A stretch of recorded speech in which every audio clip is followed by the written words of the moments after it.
I have been racing across America in Sophie, my camper van, to make it to Sedona in time to join a guided hike of the Red Rock Canyons of Sedona. Today I'll be talking about my hiking and camping adventure in this incredible, otherworldly landscape, and I can't wait to share it with you.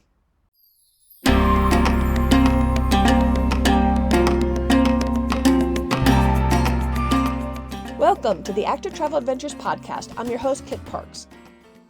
I'm super excited about hiking the Red Rock Canyons of Sedona. I drove through it on a Sunday morning before the stores opened, so I got a chance to see the town without its normal massive crowds. But I didn't come to Sedona for its galleries and shops. I came here for the otherworldly landscape and to see it up close on a 4-day hike with my affiliate Wildland Trekking, where we used a campground as our base camp. But if you're not into camping, don't worry. There's other options with Wildlands. They've got an inn-to-inn Sedona tour where you not only get the guide, but you're a nice comfy inn each night. And if you're made of hardier stuff, they also offer a backpacking expedition. And while you're down this way, don't forget that the Grand Canyon is actually pretty close. It's just up the road north, and you can actually combine the two adventures. So whatever your comfort preference is for exploring these Red Rock Canyons, Wildland does have you covered. I'll put links to everything in the show notes. Sedona itself lies in the Verde Valley within the humongous Cocosino National Forest. And this forest is where I'm going to end up spending many days camping later on off the grid, and you'll learn more about that in our next episode. Sedona itself is named after the wife of the town's first postmaster. And I think it's funny, his first choice didn't fit on the little circle cancellation stamp, so they said he had to come up with something else. And so he decided to go with the pretty name that his mother-in-law had made up just because she thought the name Sedona sounded pretty. And it really does fit this town beautifully. Sedona started about 150 years ago, and it's surrounded by undevelopable national forest, that Cocosino National Forest. So all the land that's available to develop has been developed, and that's one reason everything's so expensive, I'm sure. The surrounding red sandstone appears to actually glow with the rising and setting sun, perhaps one reason that so many feel that Sedona is a spiritual vortex, and I'm going to get into what that vortex is in a little bit later. Sedona is considered by many to be the prettiest place on earth. The cool modern Western architecture, all impeccably maintained, is a treat to see in the downtown. Everything, and I mean everything, I'm talking even the street medians, are a work of art. And like I said, the surrounding, this whole town, is this gorgeous, massive, deep red sandstone that just bursts out of this flat plateau. So everywhere you look, no matter which way you turn, you're going to get a view. It truly is incredible. The red rocks of Sedona are formed by a unique layer of rock known as the Schnebly Hill Formation. The Schnebly Hill Formation is a thick layer of red to orange colored sandstone found only in the Sedona vicinity. But like all cool towns these days, Sedona is very touristy and crowded and expensive. In fact, if you want to experience the Sedona area without camping like we did but don't want to pay through the nose for lodging, you can check out nearby Cottonwood. It's a cute town that looks like it's ready to explode tourist-wise as well, but I imagine the hotel rates aren't through the stratosphere like Sedona's. And that was a problem for me. My guide Moshe wanted to know which hotel I was staying at to pick me up on Wednesday morning. Checking available hotels, I found rates close to $200 up to $1,500. Ouch, no way. Plus, I don't even need a hotel with Sophie, and I didn't want to pay for a hotel twice on both the front and the back ends of this tour just so I could park Sophie somewhere for a few days. Fortunately, Moshe lives in Flagstaff, and my friend Jenny readily agreed to let me park Sophie in her driveway during my tour. That made me more comfortable anyway, as my whole life is in Sophie, since I live in her, and I hate to risk having her broken into just by randomly leaving her someplace downtown. Moshe picked me up right on time at 6 a.m., and we headed south to Sedona to pick up the rest of the group. En route, we saw a large herd of elk on the side of the road, and that was pretty cool. To get to Sedona from Flagstaff, you go through the Oak Creek Canyon, considered one of the planet's most striking drives. It's really hard for me to believe that this small year-round creek has carved out this beautiful canyon. Granted, it took 1,000,000-some-odd years to do so, but still, that stream did it. In fact, we ended up camping right by the Oak Creek. It's a beautiful but tiny, perhaps where we are, only like 20 feet across little stream. And I seriously have trouble wrapping my head around the fact that this gentle stream had the force to create that majestic canyon. There are 5 other people in my group. There are 2 couples, and the husbands are brothers, and so it's the brothers and their wives, plus another solo gal. I am super impressed by everyone. They're all world travelers and great adventurers, and one of my favorite things on this tour was just exchanging travel stories. and boy, have they gone on some adventures. They told us about experiences I'm not sure I even had the courage to do, but I loved hearing all about them. And some of them weren't spring chickens either. Mary Louise, with the figure of a fit teenager and legs most women would kill for, is 83 years old. But you'd never guess it. Likewise, soft-spoken Glenda at 75, who's as mild-mannered as Clark Kent, turns out to be Superwoman in disguise. Their husbands, the brothers, Bill and Bob, are equally impressive and in excellent shape. No doubt all that Eagle Scout trading paid off. When I asked Bill what his next adventure was, he said he was having a seaplane going to drop his group off on the coast of Alaska and then pick them up a week later, somewhere further down the coast. Yikes! And no slouch either was my fellow solo traveler, Deb. I love when I see other women putting themselves out there and going on an adventure. Deb was the youngest on our tour, and I just beat her by just a few years. And since Deb couldn't find anyone to go with her, she didn't sit home whining and waiting for a playmate to go on an adventure. She just booked it for herself. Good for you, Deb. Another thing I enjoyed was the teasing of the brothers Bill and Bob. Their fun-loving jests and jabs made me wish I traveled with my siblings more. So far, I've only gotten my sister Terry to join me. Together, we've seen the monarchs overwintering in Mexico, hiked Costa Rica, including that 12,500-foot bear called Chiripo, as well as checked out the northern lights of Iceland. I did episodes on those last two that you can listen to, although I didn't cover the monarch trips because currently that area is really dangerous in Mexico, so I don't want to promote it. I asked Moshe, our guide, about his average guest, and he said most folks in his tours were at least 40 years old, but I'm guessing he wasn't used to having somebody in her 80s, and I do think he said that Mary Louise was his oldest hiker ever. But now let's talk about the landscape and the hiking. As I mentioned, these red rock canyons are spectacular. Hematite, which is an iron oxide compound, is the most important ore used to make iron. It is this hematite that has dyed the sandstone its famous rusty red color. But in addition to the red rocks, the edge of the Colorado Plateau also runs right through this area. Most of the plateau is concentrated in the Four Corners area of Utah, Colorado, New Mexico, and Arizona, but the southwest edge ends here in Sedona. And this land just doesn't lolly-dolly work its way up some pansy foothills. No, it's like the land said, nope, we're going up, and it decided to take an elevator, so the whole edge of the plateau just lifts up from the valley. It's super cool. This plateau looks completely different from the adjacent red rock. It has a white sandstone appearance, and it seems to have more ponderosa pines at elevation.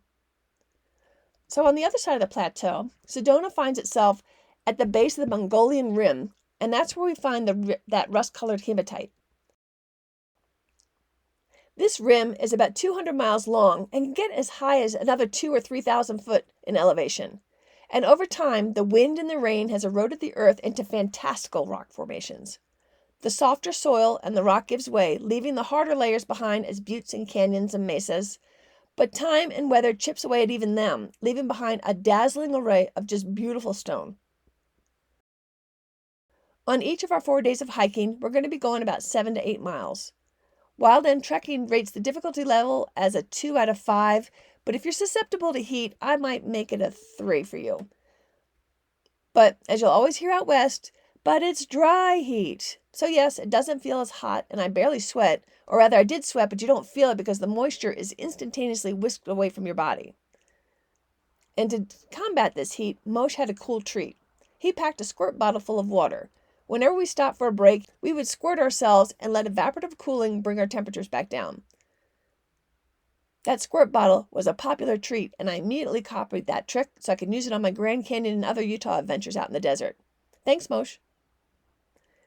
And he also recommended that we dunk our hats and shirts in the stream whenever we could. That also helped a lot. In the blazing sunshine, I prefer to wear long-sleeve shirts and pants, plus a wide-brim hat. And I love my new hat with the cloth tail. It doesn't look real great, but it protects my neck, and this is the first hat I've found that doesn't make my head feel hot. And I'm hiking in mid-April. In about a month, you're probably not going to want to do this hike again until the fall because it will be too hot. But generally, Sedona has quite pleasant weather. Its climate is temperate, semi-arid. The winters are usually mild and the summers hot. In July, average highs will be in the mid-90s, but will drop down to the 60s at night. In the winter, you can expect highs in the mid-50s, dropping down to the 30s at night. You have the greatest chance of rain during the hotter months of summer, likely due to thunderstorms. You're hardly going to have any rain from April through June, But of course, all the local flora is adapted. You're going to see lots of cacti, and we were lucky enough to be there in time to see the blooms starting on many of these adorable hedgehog cacti clusters. The climate is super dry, and even during the rainy season, it still doesn't get humid. It only gets about 23 inches of rain in this area and about 11 inches of snow. Generally speaking, it has one of the best overall climates in the U.S. and is pleasant most of the year, getting a comfortability index of 8 out of 10. I'm pleased that the trails are well marked. But this is a popular season, and so you need to get to the trailheads early, not just to beat the heat, but also to snag a parking place. In some places, a day permit is required, and you put that in your windshield. To be smart, plan to arrive by 8 o'clock in the morning or earlier. The trails themselves are only marked at intersections. They're not blazed along the way because you really don't have a whole lot of trees anyway. But they are well marked. It's hard to get lost, but it's a good idea, as always, to bring a paper map or at least snap a photo from the interpretive signs at the trailhead. There isn't a whole lot of vegetation. In some areas, you'll find lots of ponderosa pine and lots of cacti and manzanita, which at first I think are some kind of a wild blueberry bush, but they've got this striking red bark that I find really, really pretty. Like I said, the spring wildflowers are just beginning to bloom, and so that's a real treat. Spring arrives quickly in the Sedona area, and we literally see day by day increases in wildflower blooms and the flushing out of the deciduous leaves on the trees and bushes. On the first day, we hiked about 8.5 miles with an elevation change of about 1,200 feet. On the hike, we learned about T.C. Schnebly, who named the town after his wife Sedona. There's a namesake wicked unpaved road that would challenge the hardiest of four-wheel drives, even those with excellent clearances. Fortunately, where we parked, the road was still paved and nice. We head up Minton Ridge and head over to cow pies, and yes, they do look like massive cow pies. Moshe fixes us a lunch of a delicious Asian wrap that we enjoy on the saddle overlooking the land below. A breathtaking view. Then we get a respite from the sun by hiking hangover. No, not from too much to drink, but from the odd way the erosion carved a C shape inside of the mountain, so we were trekking inside the curve of the sea. The shade was lovely. One thing Moshe emphasizes, as do the ranger signs, is not to bust the crust. It takes forever for these little microbes and lichen to form a protective crust on the soil, so it's important that we don't step in these fragile crust areas that are often right next to the trail. The trails themselves are mostly red ground clay with embedded rocks, and there's times that you have to rock scramble. In fact, after lunch, we literally walked down a bedrock mountainside. They call it slide rock, and that was kind of exciting. There's many places that we literally had to scoot down our butts to feel safe. But this rock does have a nice grip on it, so I never felt like I was going to slip. That being said, I was still glad I brought my sticks. I'm going to put a picture of this downhill slide rock section as well as a whole bunch of other really pretty pictures on the website. It was quite spectacular. We stop a lot at any decent shade. Prior to heading out, Moshe offered us a basket full of assorted snacks for us to put in our backpacks. This is not the time to be counting calories. With the exertion and the heat, we want to consume a lot of quick carbs for energy, plus a lot of salt. It even has some electrolyte mixes in the basket as well. I brought along 4 liters of water each day and usually drank almost all of it. And it's important to do so because you really don't feel like you're thirsty. And like I said, you don't necessarily feel like you're sweating, but you are. And so you got to replenish that water both to keep up your energy, to prevent headaches, and so you don't have dehydration. I personally prefer having my little platypus water bladder as it encourages me to drink regularly since you don't have to remove your pack to grab your water bottle for a sip. Bill's got a Deuter bladder, and I see that one looks much easier to clean than mine, so when I'm ready to upgrade, I think I'll probably switch to that. I'm going to put a link in the show notes to both so you get an idea of what the systems are that I'm talking about.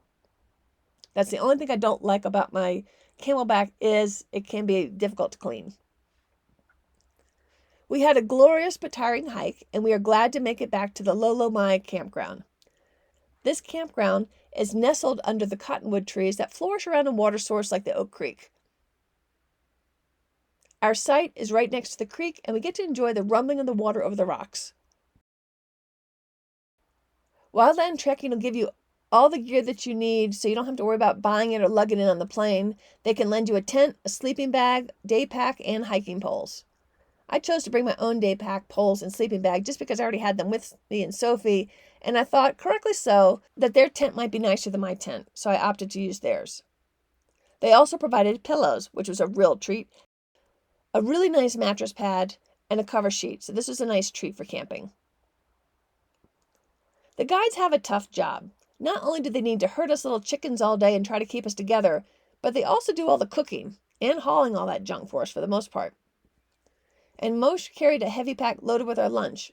That's a really nice treat. On most tours that I take, we make our lunch in the morning and then we carry it ourselves rather than the guide carrying it for us. And so in addition to lunch and his own water and snacks, he's also carrying a full first aid kit and a satellite phone in the event that we need some help. That's reassuring, and gratefully, neither are needed on our tour. For dinner each night, Moshe prepares a masterpiece.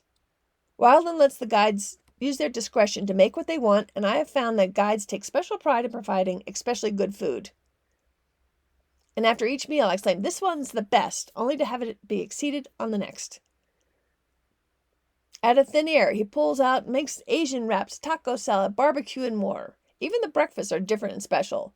They're all healthy and tasty, and Moshe even has some kind of a camp cooker stove thing that I don't think they even make it anymore, that he makes his own newly tried recipes periodically. We had a chocolate cookie cake and some cinnamon buns, and of course one night we also have s'mores. And that reminds me of another thing. Since it's around Easter, I'm reminded of the very first weekend I ever went backpacking, and a gal brought peeps for us to roast. Now, don't knock it. So, yes, it was cruel to kill these little peeps, but they actually developed this little lovely caramelized sugar crust, and I highly recommend it. Plus, we were cracking up over the melted peeps. I'm grateful that we are sleeping in a riparian corridor. Riparian, of course, is the water of the Oak Creek, and this water allows this cottonwood corridor, which provides much needed shade for us. Although around 4 o'clock every day, when the sun goes down just a little bit, the temperatures drop quickly and delightfully, and it actually gets a little chilly at night. This trip was my first time camping outside of Sophie for the year. So on the first night, I wore my woolies and I had my silk sleeping bag liner, which is basically a piece of large raw silk that I just kind of sewed into an L shape. That helps keep my sleeping bag a little bit cleaner, longer, and provides a little extra warmth. And at first I started with my sleeping bag out like a quilt, but around 3 o'clock in the morning it was getting a little chilly, so I put on my puffy thermal jacket and zipped myself into my mummy's sleeping bag to get warm, and that worked fine. But the next night, even though the temperature was actually a little cooler, I was fine without the jacket and was able to keep my bag as a quilt. I think my body was just going through some kind of a season change shock on my first night. And getting out of your tent at night's a real treat around here. Arizona and its residents take its many dark sky areas seriously, and there are 10 certified international dark sky parks within the state. This means you get to see tons and tons of stars, and often the Milky Way. Sedona was named the 8th dark sky park, and we are camping about 30 minutes from town, so it's even darker here, and the sky puts on a show for us each night. On day 2, Moshe correctly assesses our group and modifies the hike just a little bit to suit our group. And that's a good thing about having somebody with the experience he has. I think he's been with Wildland since 7 years, and he knows all the trails well. And you can have just as pretty of a hike without the 2,000-foot elevation gain. I also like, too, there's a few wispy clouds that day that seem to make a big difference in dropping the temperature just a little bit from the day before. One funny thing happened on the walk that day. Moshe noticed a beetle on the trail that's in apparent distress. It was having problems turning itself over. It would get over and then flip back over again. And so he pours a little bit of water next to the beetle. And I do believe now that beetle thinks Moshe's God. And it was so funny how that beetle just dunked its head down in that little bit of water and stuck its butt up in the air. And it was so happy and revived that I think Moshe was its God that day. Worried that his beetle friend was going to get crushed by another hiker, Moshe gently moves him off the trail, gave him a bit more to drink, and we moved on. It was my chuckle for the day. We got back to camp early, so I pretty much just showered and then vegged out with my feet in the creek. It was very relaxing. And this campground does have a pool for those interested, and some nice showers, which is really nice after a long, hot hike. And I've got that red rock dust in all of my pores, so an evening shower when I'm camping is a luxurious treat. In fact, as I'm recording this, I'm out in the forest outside the Grand Canyon, and the showers are closed due to COVID, so I'm many, many days doing the baby wipe bath, and I'm seriously looking forward to a nice hot shower again. But as you know, I'm a bit of a germphobe, so anytime I do go to a public shower, I always wear shower shoes. Normally I bring my Crocs, which are super lightweight, but in case we walked around Sedona, I didn't want to pack too much stuff, so I packed some nicer waterproof sandals that could kind of pass for city shoes. On the third day, where we hiked about 7.5 miles, the elevation change is only about 500 feet, so it's a pretty easy hike. But that doesn't mean it isn't scenic. And frankly, everything around here is gorgeous. I'm taking so many pictures, I don't know how I'm going to be able to choose which are the best. Because around every corner, the rocks are unique, and they make these striking rock sculptures. Today we're hiking around the 1,000-foot tall monolith called Courthouse Rock, as well as Bell Rock, which is named after a person, not for its shape. Everywhere you look is pretty, pretty, pretty. On one rock, we see the outlines of ancient petroglyphs, common in the area settled so many years ago by the Pueblans. I wonder, how did people survive in this harsh but beautiful environment? I know they learned which roots were edibles, how to use the different barks and flowers and leaves, but when I think of the ancient peoples, or for that matter, the pioneers, I wonder if I would have had what it takes to cross this unforgiving but beautiful land. All I know is I'm impressed. You can't talk about Sedona without talking about the believed spiritual nature of the area. Many believe that there are vortexes, or more properly the term is vortices, in Sedona. But these supposed vortexes promote spirituality and healing. People come from around the world to experience the vortex in Sedona. According to the Sedona website, vortexes are thought to be swirling centers of energy that are conducive to healing, meditation, and self-exploration. There are places where the earth seems to be especially alive with energy. Many people feel inspired, recharged, or uplifted after visiting a vortex. If any place could offer this spiritual path, I'd put my bet on Sedona. That being said, I did pass on having my aura read, as you'll find lots of the new agey kind of businesses in town. All of Sedona is considered a vortex, but there are some places like Cathedral Rock and Bell Rock that are considered particularly powerful. I hear it's not uncommon to see people meditating or doing yoga on a vortex, although I didn't see anybody myself doing that. Sedona itself is considered a place of enlightenment. You'll find lots of alternative and Native American medicines practiced here. But I didn't come here for special spiritual healing. I came here to hike. So on our final day 4, we hiked to a popular watering hole on the Bell Trail. Bell Rock is not named for its shape, but for the man Charles Bell, who in 1932 created this trail to move his livestock. It's actually still used today to move cattle along the 6-mile rocky trail that climbs 1,200 feet in just the last 2 miles. Not only do you get to explore the fantastic Red Rock Canyons, along this trail you also get to see and play in a crystal clear creek, which is where we stopped for lunch. It's one of the area's most popular trails, and apparently with the younger folks, a place to see and be seen. I am struck by how water is such a rare treat around here. Coming from the East Coast where water is plentiful, out west you quickly learn to be respectful of your water usage. It's so very precious, and the area has been in a drought for several years. So to hike to a magnificent watering hole filled with this abundant water was a real treat. Most people were just soaking their feet and enjoying the shade of the cottonwood trees, but a few brave souls jumped off a rock that looked like a natural diving board into the deep pool down below. I'll put a video on the website. And it's here that we have my favorite lunch, Moshe's taco salad. It's simple but delicious, and I vow to add this to my own rotation instead of just my regular chicken wraps every day. He just opened a couple of cans of corn, a 3-bean Mexican bean assortment, had some quality salsa, guacamole, and shredded cheese, and we put it over tortilla chips, and it was divine. But I don't want you to think that hiking is all there is to do in Sedona. There's lots of mountain biking trails as well. And I'm impressed. It wasn't just young kids mountain biking. In fact, many, if not most, seem to be older than 40. Maybe that's because we're hiking during the week most of the time. I found that a pleasant surprise. On the trails, the hikers had the right of way, but we generally gave way to the bikers. Plus, it was fun to watch them tackle whatever the rocks in the ride that they were going on, and we were always cheering them on. Outdoor sports in Sedona, comprised mainly of hiking and mountain biking, is most comfortable from the fall into the spring. There's an abundance of trails for every skill level. In fact, when we were hiking what I would consider a really irregular rocky terrain that required uneven steps and rock scrambles, there were tons of mountain bikers biking it, although smartly in some places they carried their bikes. And I found it amusing yet seriously helpful that at the end of one trail, there was a self-help bicycle repair station with all the tools and pumps and such that you would need to fix whatever dings and dents and damage that you did on some of these trails. But I don't want you to hear just what I thought about the trip. I wanted to ask some of the people on the group to see what they thought as well. And so on the last night, I asked my fellow solo traveler, Deb, her thoughts about her adventure, and here's what she had to say. Deb, you are also a rock star. You're out here solo, as am I. Yes. And I admire so much because you put yourself out there and you took a gamble and you just booked something and you went and you did it. Yes, and you did it. I was looking for something specifically this particular week.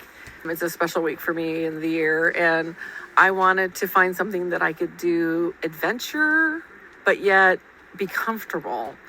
And in a quick Google search, found wildland trekking, and the dates were perfect for the time that I wanted to be out and doing this adventure.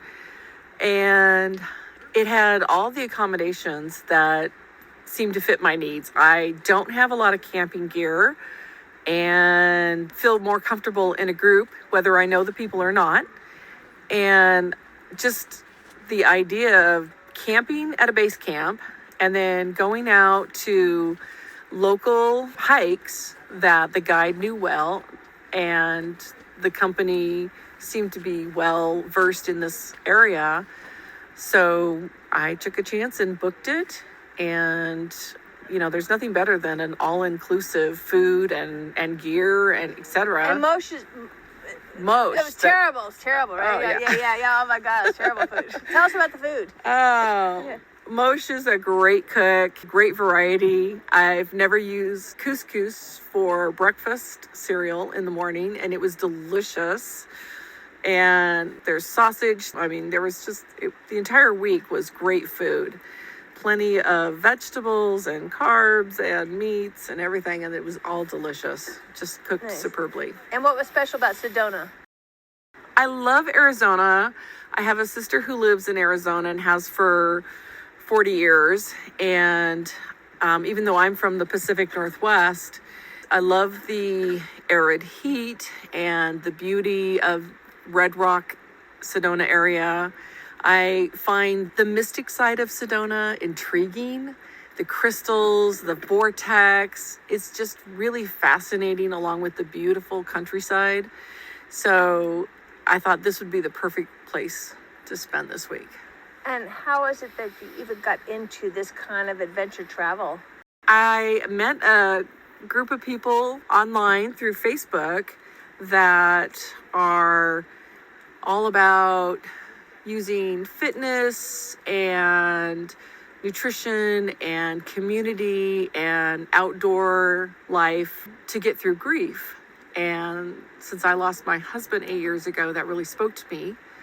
And I've done many adventures with their group, and that has spurred me to venture out into even more outdoor adventures. Do you find that each one makes you push just a little bit harder? Absolutely. Yeah. I mean, I'm 58 and not in the best shape of my life, but I can hike and I can kayak.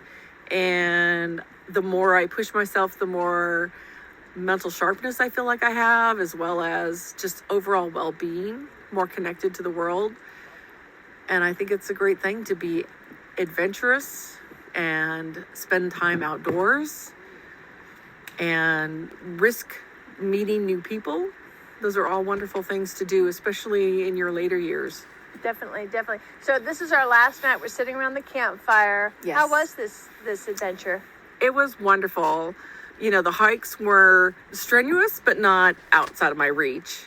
And, you were well fueled for it, food-wise, well rested. The accommodations, tents and mats might think be so accommodating, but we had pillows. We had pillows And they and a thick supplied mattress, towels and air I mattress. know. So I brought a 1 foot by 1 foot towel, and we got a real towel. we got a real towel, and and a bathroom. the campground that they use here is beautiful, surrounding with a great creek, and the bathrooms are rudimentary, but they're accommodating and certainly usable.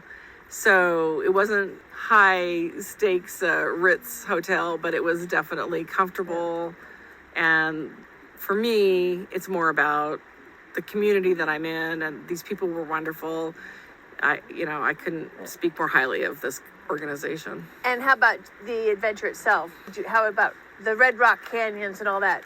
How would you recommend? If you're wanting to come out to Sedona to do some hiking, definitely do some training. Get some elevation training, or do what you can to increase your cardio and stamina and your leg power, because you will do some climbing. I used the Stairmaster at the gym. I climbed hills in my neighborhood and did some training hikes in my local area, which include the Columbia River Gorge and the Coast Range, etc. So, do try to get some training in to make sure that you're able to maintain. And remember that it is hot in this area of the world. But it's dry heat. It's dry heat. But it's still hot heat. But that means you have to hydrate even and more. Lots of water. So lots of water. of water. And water's heavy. And salty snacks, right. as well as sweet snacks, to keep the energy and the hydration in check. Definitely. And just before I move on, so what do you think about adventure travel in general, and how does it make you feel when you do a trip like this? It makes me feel like I'm alive. I think you've got to put yourself out there to really enjoy life. Sitting at home is not an option for me. I want to experience the world, and I don't want to do it from a 4-star hotel 100% of the time. I mean, a resort is nice once in a while, but you've got to really get out here and sit in the creek and put your feet in the creek, That's what living is really about. And I wanted to ask our guide Moshe some questions as well. Moshe, what is it about the Red Rock or the Sedona area that keeps you here? You've been guiding this area for 7 years. What is it that makes it so special? That's a great question.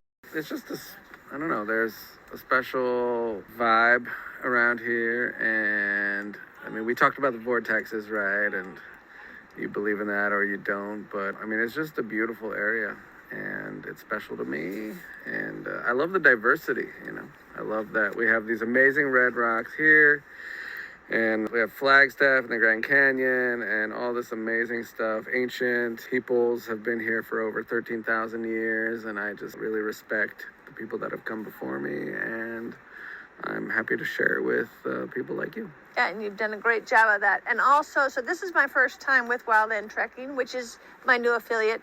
What makes them special? What makes them different? Well, there's a lot of competition in the market for sure, and but I've been working with Wildland for over 7 years, and I feel that, first of all, the ownership is, they care. Like, I know all of them, and they come in. They started this over 15 years ago, and they've all been guides, and they care about the service we provide, they care about the guests we have, and most importantly, they care about the areas we work in. Wildland has donated and is partnered with multiple nonprofits that work with the Grand Canyon, Sedona area, Yellowstone, Yosemite, everywhere. So it's You were important. one of the sponsors of the trail we went on today, I think. Yeah, Yeah. exactly. They sponsored picnic tables at Indian Garden in the Grand Canyon. They care, and they put their money where their mouth is. I appreciate that. It's a very busy market, and some companies are better than others, and I just feel that Wildland does a good job of not only caring about the products and the people, but also the environment, and that's important to me. And we care because we think you did an outstanding job taking care of us, adapting to our needs, feeding us exceptionally well, and we thank you so much. Thank you. I appreciate it. All right, it's been great. Thanks so much. I'd asked the others in the group a few questions, but unfortunately the audio is too soft, so I wasn't able to use it. But let's just say that everybody loved their trip as well and enjoyed these Red Rock Canyons. 4 days, we have had amazing views of this incredible landscape, and I'm so glad that I hightailed it out west to join this Wildland Trekking Red Rock Base Camp tour. Many thanks to Wildland for hosting me. As I've mentioned in the past, Wildland is an affiliate of mine, which means that should you book with them using my links, at no additional cost to you, mind you, you are helping to support this podcast and to keep it ad-free, which you and I both want. Wildland was also kind enough to give us a special promo code for Active Travel Adventures listeners. So if you do book with them on any multi-day tour, if you use the promo code ATA75, ATA75, that will give you $75 off your tour. So why did I choose Wildland Trekking in the first place? Like Moshe, I like how they do things right. Their tours, all you have to do is train and show up. And like we mentioned earlier, they even provide you with the necessary gear.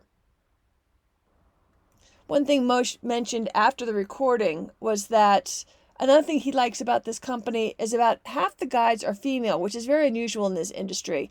And I like that too. And like many adventure tour companies, Wildland hits all the bucket list adventures, but they also go to some outstanding but lesser known destinations, some backwood areas such as the Wind River Range, which I've covered before, the Mummy Range that I've covered in earlier shows, and I'll put links in the show notes to both of those. And like I said, if you don't feel like backpacking, they've got alternatives such as inn-to-inn, so you can have a nice cozy bed at night, to base camp camping treks like the one I just did in Sedona. They even have llama treks where the cute little llamas are carrying your gear as if you're backpacking. I'm not the only one that likes Wildland. On TripAdvisor, they have a 5-star rating, over thousands of reviews, and the same thing is with Tour Radar. 2 of my resources where I do try to go before when I first find a company to check out to make sure that they're the real deal. And like I said in previous episodes, I only choose companies that I personally know, like, and trust, and I reach out to them rather than them coming to me. I don't accept any advertising on my show or my website, so that anything I do, you know that it's my recommendations are truly coming from me, not because somebody's paying me. That being said, a couple of months ago, I did go to the companies that I was already recommending to you and asking them if we could work out some kind of a special deal that if you book anything through my links, that they will help support the program. So there'll be a small commission. And again, it's at no additional cost to you, but it helps defray some of the costs of putting on the website and the podcast and all that. Because all the little software subscriptions that I have to do and pay for each year start adding up now that I'm retired. So if you would please use my links, I would really appreciate it. It does really help defray some of those costs and help support the show. So 2 days after my Sedona tour, I find myself at urgent care getting some stitches on my right elbow after a fall I had in Sunset Crater. Seriously, the first couple of days after that accident, and remember, a few weeks ago, I fell off the bike and hurt my left shoulder, which still has not healed. So for a couple days after the stitch episode, I am ridiculous looking, YouTube worthy of a video of me trying to put a mask on with 2 arms that could barely go above my chest. So you'll learn all about that in the upcoming episode. The next episode will be on the Sophie Diaries. So on the 3rd Thursday of the month, while I'm doing this long trek that I'm doing, you will learn about what it's like to live in a camper van and to see this great country and some of the things I've learned, some of the foibles, etc. And I look forward to sharing that with you next time. Thank you so much for listening. Until next time, this is Kit Parks. Adventure on.